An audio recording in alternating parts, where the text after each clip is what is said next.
Hey guys, thanks for taking a deep dive with your dreaded DM DBJ. And today, in Tips and Tricks Tuesday, we talk skill challenges and skill checks.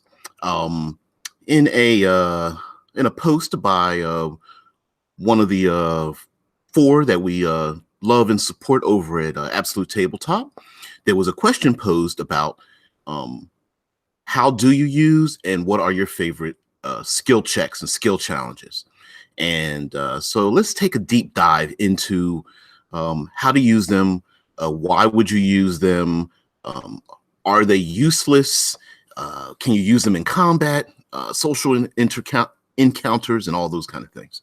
So I will be making quite a few references to D20 systems, such as 5th edition, but this should be pretty agnostic because this is a part of what I love and enjoy with being your self-appointed third pillarist and loving all things environmental, because you really got to use a lot of skill checks and skill challenges in it. All right, so let's start out with this one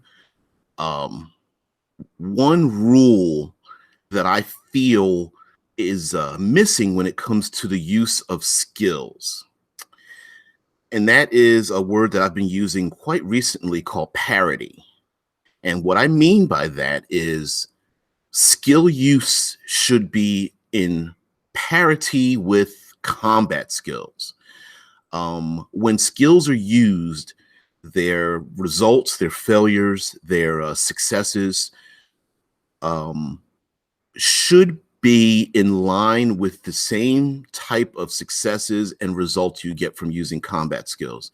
And in D20 systems, and actually, I'm going to say the majority of most game systems, if you really look into it, it's the exact same thing. If you make a combat check in a D20 system, including a 5th edition Dungeons and Dragons, you roll a D20, you add some numbers, you get a result. You either succeed to hit or you fail to hit. If you succeed to hit, you have some sort of effect, and that might be rolling damage. You knock the person down, you knock them out, you disarm them, that kind of thing. With a skill check, you roll a d20, you add some numbers, or actually you might have some penalties to those combat and skill rolls, and you have an effect. Okay. In D20 systems, skill checks usually, very, very usually, are pass-fail. All right. Make an athletics check to jump over this. Make an acrobatics check to hold your balance with this. Make a history check to learn if you can discover whatever. Make a perception check. Make a investigation roll. And there is nothing wrong with doing that for expediency, for knowledge, to move the game, to shift the spotlight.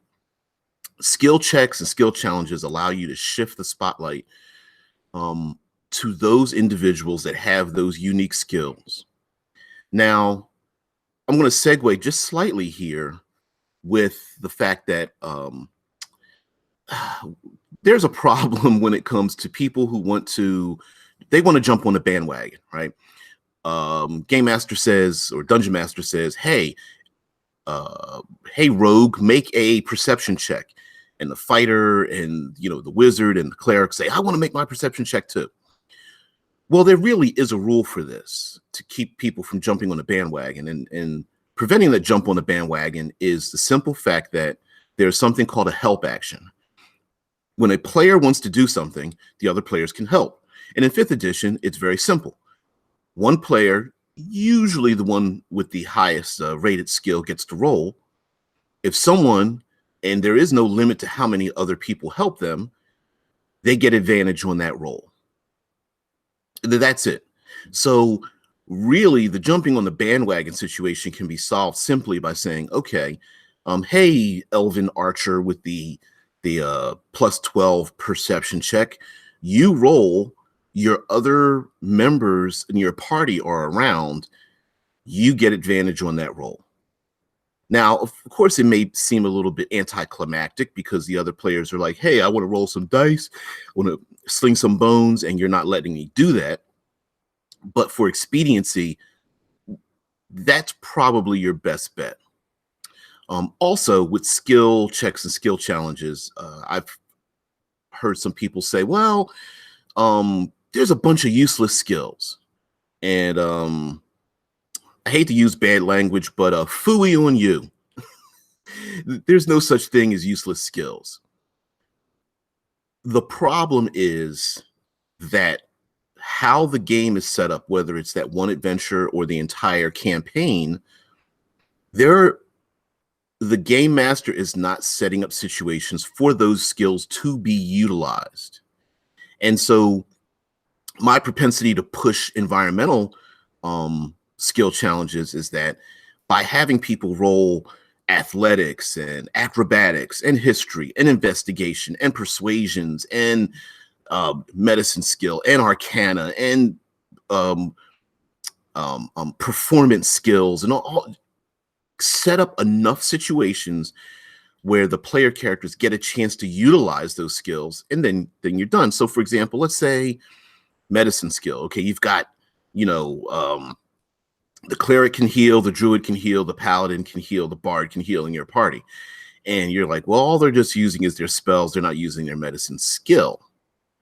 But if they come across, some small children and they had left their tribal home and they were riding away and they were told not to, and one of their horses falls down into a canyon and the player characters know the elven archer makes the perception check and there are predators coming over because they can hear all the noise. And now it's a chance to use persuasion and medicine skill, not just to heal the fallen child and the wounded horse, but to keep them quiet, to reset the bones, to put them at ease while healing is taking place, right? Because if you're a stranger and they can't speak your language and you're trying to tell them, shh, there's enemies coming close, time to use some of those skills. So anyway, let's get back to the skill checks and skill challenges. Now, a normal skill check would be rolling some dice against a set difficulty and trying to roll above, equal to or above that difficulty. And often, like I said, it was pass fail. So for example, there's a cliff. The difficulty is 15. Make a strength athletics check to climb the cliff. If you fail, you do not climb the cliff. Now, in my own headcanon, this isn't in any particular rule set, I have a +5, -5 to add to the rolls to have the yes and no but, or yes but no and kind of situation. So climbing the cliff, take your strength athletics check, roll your d20 plus your bonuses, equal to beat a 15. All right, let's say they roll a 13. So now I have, I'm in a situation where you're like, no, but, because you failed, but you were very close. So I may say, well, you climb, you get halfway up, but then you slip, right? Or you climb, you get halfway up, you slip, and you're dangling by your fingertips. So now you have to take a movement action to regrip your ropes or find another handhold or, whatever. If you completely fail by 5 or more, maybe you drop something, you drop your shield or your backpack or something like that. Your dagger slips out of your belt, your pouch falls off, and you drop your 50 gold. Those kind of things. If you roll 5 or more, it's like, to me, it's like a complete success.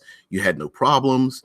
And, of course, then you, in skill checks, there's no rule to say that rolling a natural 1 or a natural 20 is a critical failure or critical success. But yes, you can add those in. So maybe if someone rolls a crit 1, and they get that major fumble, maybe they make it all the way to the top and they slip and fall off the cliff all the way to their doom. Or maybe they roll a natural 20 and they get to the top and they're able to find, a better place to put a rope that will give advantage to maybe the next person that comes up. Those kind of things. So there are ways to modulate the use of skills. Same thing with using stealth or thief skills or something. So if someone's trying to be sneaky or stealthy, maybe they make a noise, but the guards think it's something else, like a cat or, a tree branch fell, or drunk neighbors or something, or the wood creaks or something. And so then the player character now makes noise, and then one guard calls another guard over, and they start having a conversation, and they have a smoke or a drink, and now there's like 2 or 3 guards instead of the one, making things difficult if they fail, but they don't fail by a lot. And of course, if they succeed by a lot, then you grant them something. Oh wow, you rolled a natural 20. You don't need to roll, you needed to make a number of skill checks to get past the guards. You roll a natural 20. I'm going to say you just do it. So now we're going to get into skill challenges and creating tension and building success. All right. So earlier, during the intro, I said that skill checks should be on parity with combat. So when you have a skill check and the players want to be creative, here's an opportunity for you as the game master to allow your players and even your adversaries to use and abuse your setting to create other situations. So for example, the player character siege a castle. There are enemies trying to either come out of the castle, or the players have their allies and they're trying to siege, go into the castle. And one of the players says, I'm going to run up and cut the ropes so that the portcullis falls down, or the drawbridge falls down on someone, or the drawbridge opens up or something. You understand what I'm saying? And you as the game master are going like, oh man, I didn't expect that. All right, make a dexterity acrobatics check, right? And now you're like, man, yeah, I could turn this into something great. So if you're allowing one roll, that one roll should be on parity with a combat action. They make an athletics check, strength athletics check, or a dexterity acrobatics check to achieve some goal. Well, if they normally would roll damage and maybe take out an enemy, maybe allow that to happen. You can assign a damage roll to that, especially if you put a pretty high difficulty on it. Hey, if you roll, boy, there's so many enemies and there's a big fight. You're going to have to navigate your way through the crowd, avoiding enemies. I'm going to have to say this is a difficulty of 18. But if you make it, I'll let you do 1d10 damage when it comes down on top of one of the enemies. Maybe there's an ogre trying to break through the gates or something, and you're going to drop the portcullis on his head. You can also tend to add a ton of conditions other than damage so that things become more dynamic and more dramatic, right? So instead of causing damage, maybe it restrains the ogre. It falls down on his foot or his head or something. Maybe the portcullis comes down, and now it requires the enemy to have to lift the portcullis, causing a bunch of them to be not only be stopped by the portcullis, but now they have to spend time to lift it up, forcing them to stop their movement, or the ogre must make a very difficult strength check, maybe with disadvantage, to lift the portcullis up himself to let the enemy come through. All kinds of unconsciousness and paralysis and being blinded, throwing I'm going to cut a tapestry and throw it over this person's head. Oh, you succeed. Now they're blind, until they get an action to cut through the tapestry to get it off their head. But maybe before then, it's if the player characters time it right, maybe throwing the tapestry over the enemy's head is enough to have the fighter and the barbarian hit them with an advantage because this person cannot see. So allowing skill checks in combat to have combat effects, I think, is a great idea. Cutting chandeliers, knocking over oil and setting it on fire, pushing rocks off of cliff sides to cause an avalanche, using ropes to trip people as they fall, cracking ice so people fall into frozen lakes, all these things. So now let's talk skill challenges. And skill challenges are where, instead of a set difficulty, you have yourself two or more individuals or groups competing to achieve a success, right? Usually this is done either one person wants to achieve something, the other person doesn't want to achieve something, or they both want to achieve the same goal, but they want to get there first to this goal.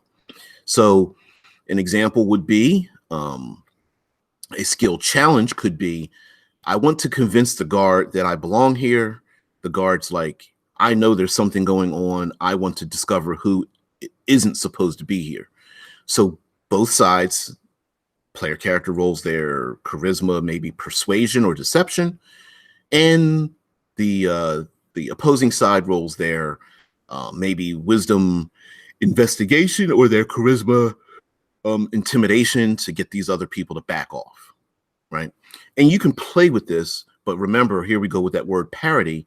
Understand that if you're using, the skills do not need to be the same skills, but those skills can be related to each other, right? So, or in opposition to each other. So, sorry, every time I things start touching the face.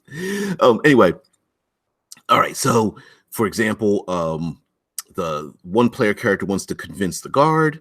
The guard's like, nah, there's something fishy going on here. I wonder if these adventuring strangers are them.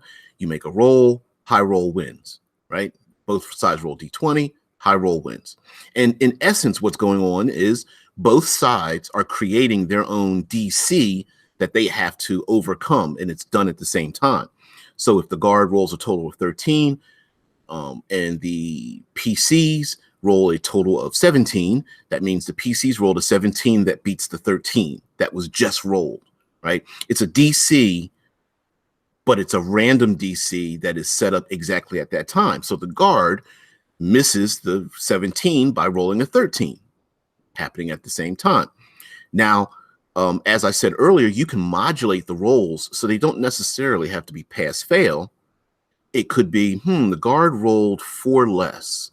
And using my own head canon, I'm going, well, that's only 4. That's not really a total failure. So instead, I might say, well, the guard, it's not that he doesn't trust you, but he instructs you to stay right where you are. Don't make any moves. There's something fishy going on. I just want to make sure you're safe. Just keep your hands up, stay right there. And now this may complicate things because the player characters are saying, well, I want to convince the guard and keep on moving on. What do? The guard's suspicious, but not suspicious necessarily of them, but of things going on. So now it creates another complication, right? So you can complicate skill challenges. Let's say a flaming holy sword gets knocked out of the hand of one of the good guys and falls on the ground. And now the orc chieftain and the paladin are in a grappling fight. The sword falls on the ground. They both want to reach for the sword and grab it and slash it at the opponent, their adversary. Who gets there first? I don't know. Let's make a dex check, right? Both sides make dex checks, add their bonuses, or subtract if they have, they're not very agile. High roll wins. Okay, you can play with it. If somebody rolls a crit 1. They accidentally kick the sword away from them, and now it's even further away. Maybe it falls down into a sewer grate, into a sewer system or something, or it falls off of a cliff, or falls deeper into quicksand or mud.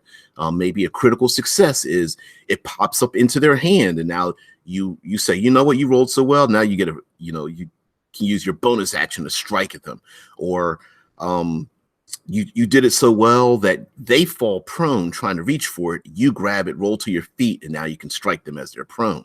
So you can always play with that as well. And with skill challenges, let's see if you can follow me on this, especially if you're a newish dungeon master or game master. Sometimes you want to play through some action scenes or some dramatic scenes, but you don't want to role play every little nuance because you want the action to move. So in this case, what you can do is you can set up one or more, and I suggest more, skill challenges or skill checks to create a situation where you can describe what's going on, not usually separated by rounds, but usually separated by minutes. So, for example, I posted in a Facebook group about the player characters need to escape the city. The word has gone around that the PCs are enemies of the state, and they want the public and the guards to search for them, find who they are, pin them down, and arrest them. All right. Well, you don't want to, you're the dungeon master. You're like, I don't want to make stats for a ton of NPCs plus guards plus all these things. So here's how you can accomplish that. You have the players establish a couple of skills they can use: athletics, acrobatics, stealth, deception, or throw it. My real suggestion is to throw it in your player's hand. When you make these challenging situations, put it in their hands so that they are the avatars of their own success or failure. So throw it to them. Say, okay, give me a skill and how are you using it? Well, I'm using athletics to climb over fences, climb up and down rooftops, and try to escape the city. Okay. What are you guys trying to do? I'm going to use deception to find some clothing and cover my face and hood my face so I look like a commoner. Okay, what are you doing? Okay, well, I'm going to use my acrobatic skill to roof run. I'm going to run across the rooftops, running and jumping and doing some free running parkour to get over the rooftops, finally get to the castle's edge, jump over the castle's edge and escape. So now, as a game master, you can set a time limit, a tension creator. You need 3 successes to escape the city, and they need 3 successes to capture you. Let's see who gets there first. So maybe one player character is like, follow me. We're going to climb up onto the rooftops. Okay. Make an athletics check. See who succeeds. The guards are looking around for you. They're making an investigation check. Both sides roll. Whoever rolls earns 1 success. You as the game master say, well, you need 3 successes. So now you've got 1 in the pocket. Cool. All right, now you're on the rooftops. What do you do? Well, we're going to roof run. We're going to make sure we run across the rooftops, jumping from roof to roof, doing our parkour thing, jumping, running, rolling, flipping. We're going to Assassin's Creed the shit out of this, right? Sweet. All right, the guards are down below. They're looking up at the roofs. They're looking around in the crowd. They don't see you. Make a roll. All right. They're using the guards are using a charisma persuasion because they want to persuade they're going to use intimidation. They're going to intimidate the crowd to say, I know you're hiding them. Where are they at? So they roll their intimidation check. Characters roll their acrobatics balance check and see who succeeds. Oh, player characters they succeed. They roll higher than the opponent. Okay, they got 2 successes. The guards have none. Man, they're going to probably get out of here. All right. They roll around the city. The guards are like, where did they go? What did they go? I don't know. They hear something on the roofs. They start to follow you. Players are like, oh man, we need to use stealth. We can't have them follow us, and so on and so forth. You let them use things. We're going to hide in a wagon. We're going to hide in someone's house. We're going to pay someone to look the other way. All these things. I want to call in a favor. I'm going to call the Thieves Guild, or I see another rogue. I use Thieves' Cant to speak to him, so he leads my pursuers in another direction. And you can use these with multiple stacking skill checks and skill challenges. Let's get back to combat and stacking multiple skill challenges. The PC that wants to run over to the ropes to chop the ropes to get the portcullis or to fall down. The PC that wants to push the rocks off of the hill down on top of the enemy. The PC that wants to shatter the ice to have the enemy fall through it. Wants to pull the tarp off the wall and have something happen, or spill the oil and set fire. Well, how do we accomplish setting up how much effort or what kind of result happens if it takes more than 1 round for the player to do it? Well, it's pretty simple. Here we go back with that word parity again. If your character tries to hit a creature 3 times, what effect would happen? It would be as if they hit that creature 3 times. So if a player is forced or is in a situation where they must earn 2, 3, or more successful skill challenges to achieve something, which can be quite difficult. The more skill challenges you ask of them, the more difficult it will be for them to achieve it. Then they should have an equal and opposite effect on the tail end of that, right? So, for example, player character wants to go to the top of cliffside and push some rocks down, and you say, "Wow, that's pretty. I'm going to make that difficult. You got to beat a 15." And they spend 3 rounds climbing up to the top to push the rocks down. Then they should have 3 times the result. Maybe they are able to hit three ogres instead of 1. Maybe you say, "Well, I'll give you." If you look in the rules under traps, traps come in 3 levels. There's like, medium, hard, and deadly. I know I'm using the wrong wording, but you understand there's 3 levels. So first level trap does a 1d10, second level does 2d10, top one does, I think, 4d10, but I would just make it three dice. I just keep adding a die. So you spent 3 rounds getting up there. I'm letting you do 3d10 damage. For first level characters, well, why not? As the game master or dungeon master, if you set up a situation where they must spend 3 rounds to do something, you got to give them 3 rounds of results on the back end of that. Normally, I wouldn't even say they could hit 3 people. You're going to spend that much time doing something. You're that dedicated to getting to causing this avalanche. I'm letting you block off the whole valley. You know what I'm saying? If they pay for it, you got to give it to them if they succeed. Same thing with using other effects in combat for skill rolls or something. The paladin is fighting the orc chieftain, can't get the upper hand. The paladin's like, okay, I'm going to wait. I want to wait to strike him just when he's at his weakest, right? I want to read this person's combat maneuvers. I want to know where their weak point is. Is it their leg? Do they always swing from the left? Do they grunt just before they throw their shoulder out of whack? Oh, man, I hadn't thought about that one. All right, I'm going to give you an insight check, and it's going to cost you your combat action. But if you succeed on an insight check, you can add an extra die of damage. Or if you succeed on an insight check, I'm going to give you advantage on a roll. If you do it twice, I'll give you extra die on the damage. You do it again, I'll say not only do you hit them, but you can knock them prone, right? You as the dungeon master can come up with these things on the fly. Now, you might be saying, well, there's other characters in the game that are allowed to do those things, that get advantage on rolls, that are able to knock someone down, that are able to add an extra die of damage. But the player character is now, they are spending a resource, which would be their combat action. That's a big resource. For someone to say, I am not attacking when I could be, I'm actually trying to earn another resource, then you need to give it to them, right? But remember, you're the dungeon master, you're the game master. Your enemies can do the same thing.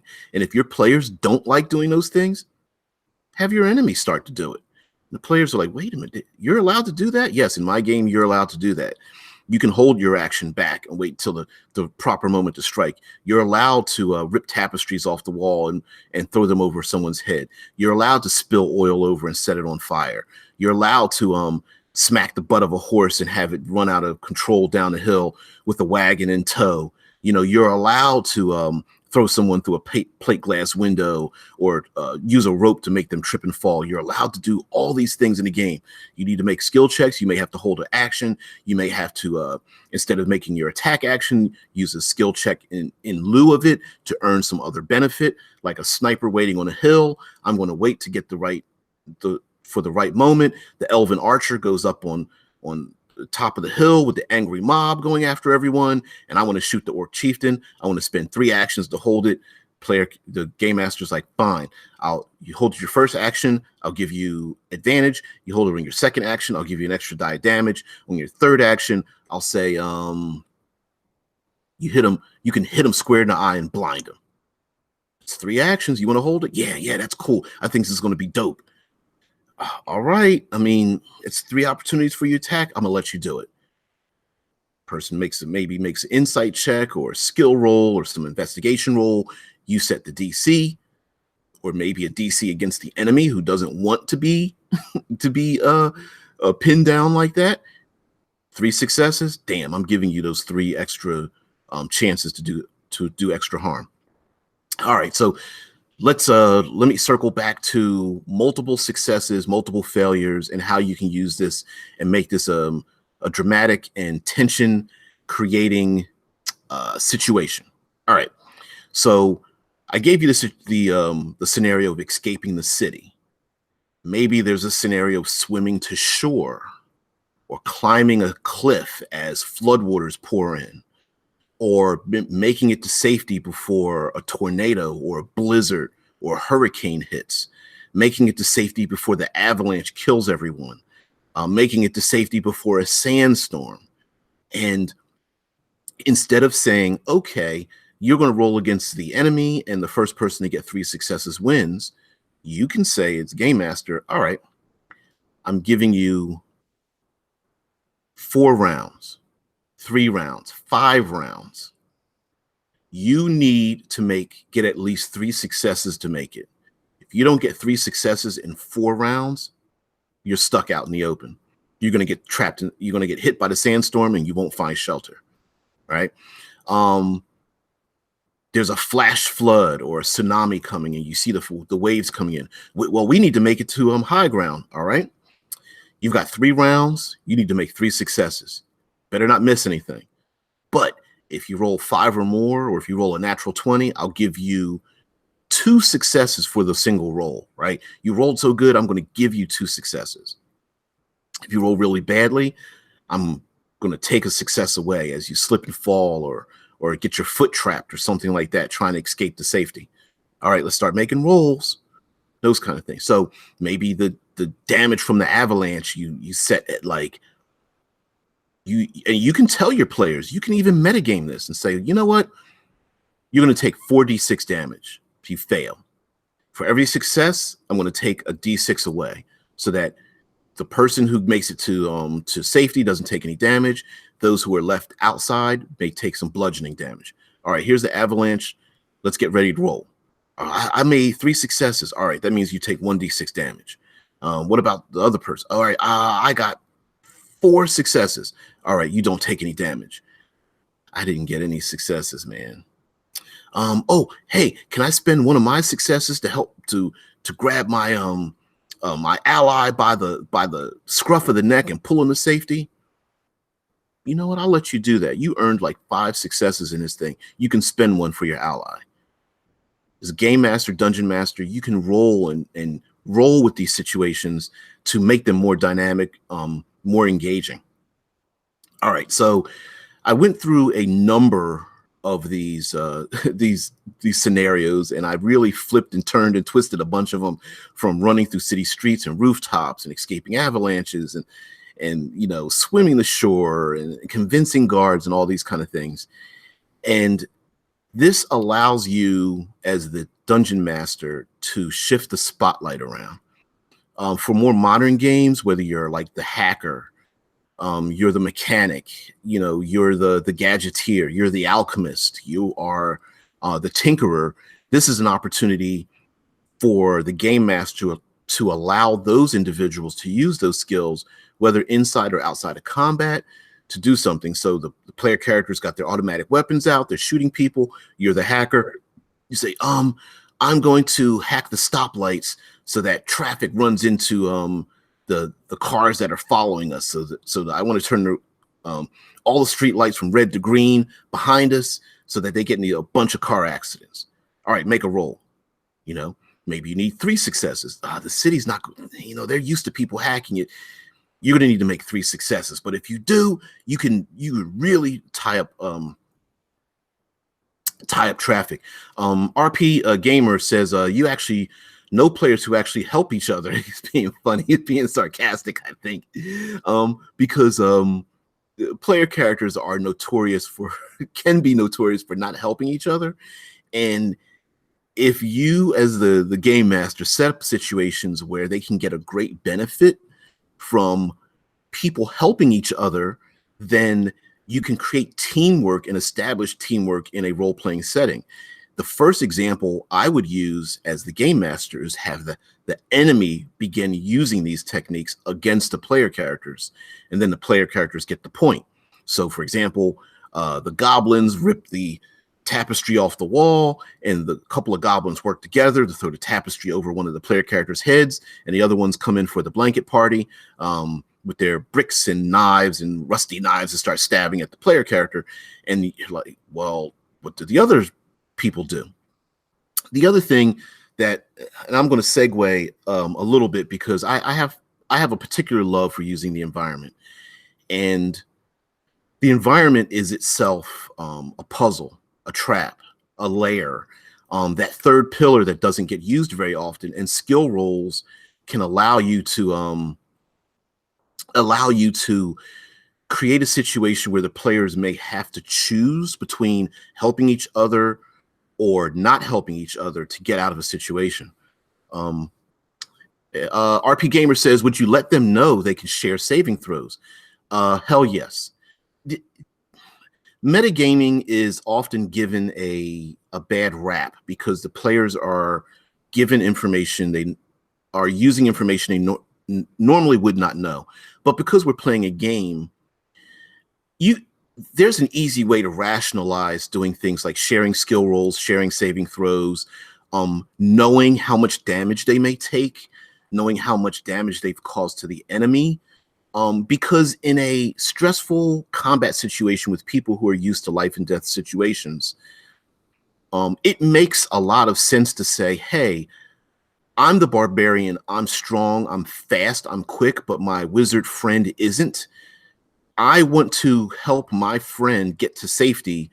If I grab them by the scruff of their neck and pull them to safety, that makes a lot of sense, right?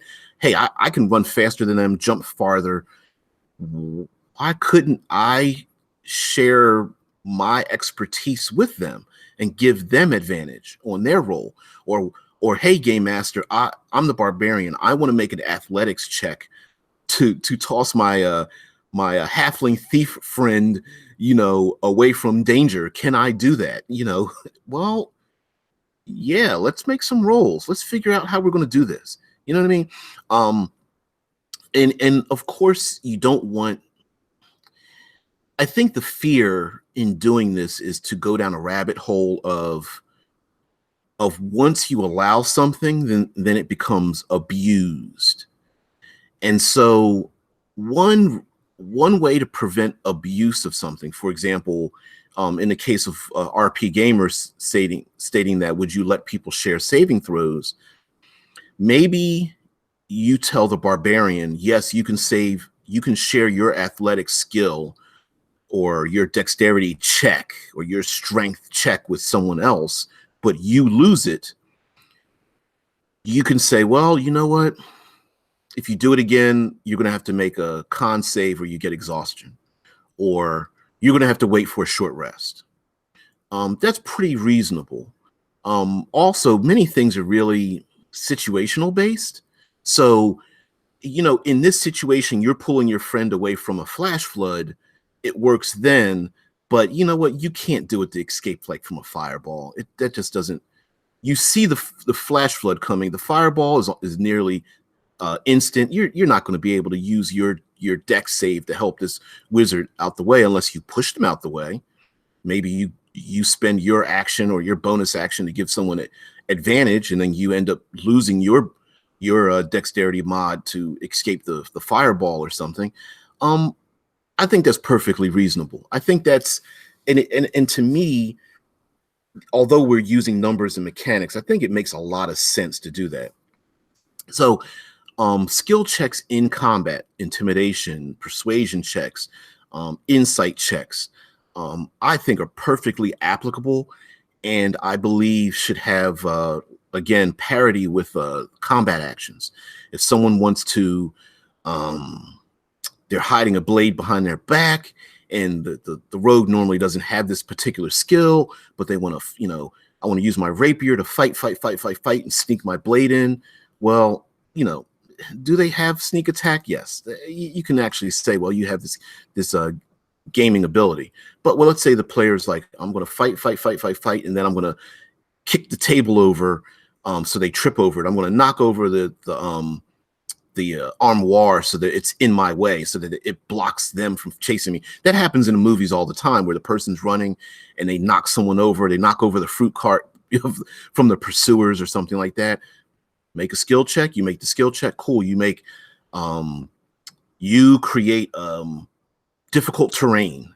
If you make the skill check, you make difficult terrain, or make a skill check. All right. I rolled a 13, all right. The enemy has to beat a 13 or they fall prone. Player characters can create their own environmental situations. The enemy can create their own environmental situations if you allow it to happen. There's a stack of logs. Yes, I'm going to use my axe to chop at the ropes or the cables to let the stack of logs fall down, and they start rolling downhill towards our pursuers on horse. Okay, you're going to need 3 successful strength checks to hack through the rope. And you're going to need to use a sharp weapon. All right, I'm going to take my axe and cut through it. All right, it's pretty thick ropes. I mean, they took those 50-foot ropes. They took about 10 of them and lashed them together to hold all these logs. That's fine. I can make 3 successes before they get here. All right, I'm going to hack at it. Okay, make a roll. Okay, 1, 2, 3. Now let me go into my last thing, which is a technique used by a game called ICRPG, the Index Card RPG, by Runehammer Games, Hankering. And that is the idea, again, I'm going to use the word parity, by making skill checks and combat checks absolutely equal to attacking a creature. So here's how we do it. Take yourself a DC of 10, 12, 15. And I used this technique when describing fighting on an icy, frozen lake. And I'm probably going to use this technique further and further on. Now, you take the DC, let's say you take a DC of 12 or 15. Now you establish you need to do 15 points of damage to achieve a specific result, right? You have a DC of 12. The DC can act as armor class of 12, and can act as hit points of 12. The more successful they are, the more the DC reduces. So an example would be the rogue needs to unlock a door, and the lock is like to a type of banking institution. I don't know. It's very complex. Maybe there's 3 locks on the door or something like that. And as a game master, you want to set up tension. You're like, I don't want to really count the number of rounds. I don't know. Okay, the DC is 15. So now the rogue comes over and it's like, okay, rogue, you can roll. If you succeed, you can roll your sneak attack damage. Player character's like, oh, I guess. All right. So you need to roll over a 15. Oh, you rolled a 17. Good. Roll your sneak attack damage. All right. I rolled 2d6 or 3d6 or something. I get 8 points. All right. You subtract 8 from it. You need to do 7 more points so you get some of the lock unlocked. You're sure you didn't find any traps. Great. You need to do 7 more points of damage. Okay. Now you don't have to say it as doing damage. In ICRPG, it's called effort. You're doing work. You need to do enough effort to get past this particular obstacle, whether it's moving debris out of the way from a collapsed ceiling, whether it's picking a lock, whether it is pushing through an angry crowd, whether it is just lifting debris, moving a portcullis, pushing through foliage. In my example of using a frozen lake, you roll the dice and you roll a 14. The ice is 14 inches thick. You need to do 14 points of damage to hack through it. You want to take your hammer to the ice? Fine. You need to do 14 points of damage to hack through it. Those are iron bars. You're going to have to do 20 points. It's got an armor class of 20. If you roll less than 20, your sword, your hammer does nothing to it. If you roll over that, you get to do damage to the iron bars. But you did 11 points? Okay. It now has an AC of 9. You need to do 9 points of damage to get through the bars because you've bent them. Maybe you've cracked something. You've dislodged something from the wall. So these are many different ways you can use skill challenges in and around and during combat. If a player character is the face character and wants to persuade enemies while they're fighting them, and they are not the bard that has some kind of bardic ability, you can still have them. I'm going to use my combat action or my bonus action to do a charisma check or intimidation check or something like that. If they succeed, give them something. If they fail, oh well, does it work? So yes, please use skill checks. Please use skill challenges. Use them in combat. Use them out of combat. Use and abuse them. Use them to spread the spotlight around. Everything. So thanks RP Gamer for joining in. Thanks everybody else who joined in and who decided to watch. Please interact with me. I don't mind. I don't care. Throw some questions out. Usually I try to pick a subject or a topic. So I would just remind people to try to stay close to the topic at hand. You know me, I like to ramble around a lot, so I'm going to have to cut it here. I've got to get ready for work. But I am Devabrian Jackson. I am DBJ. I am part of Critical Hit Publishing. I am a contributing writer to their efforts. We are on Drive-Thru RPG. My little baby is Cinematic Environs, where each book takes an environment and really, really, really digs into how to use that environment, using those environments as your puzzles, your traps, your layers, your obstacles, your challenges, your way to create tension and drama in your game with your players. So thank you very much for your attention. I am going to say goodbye now.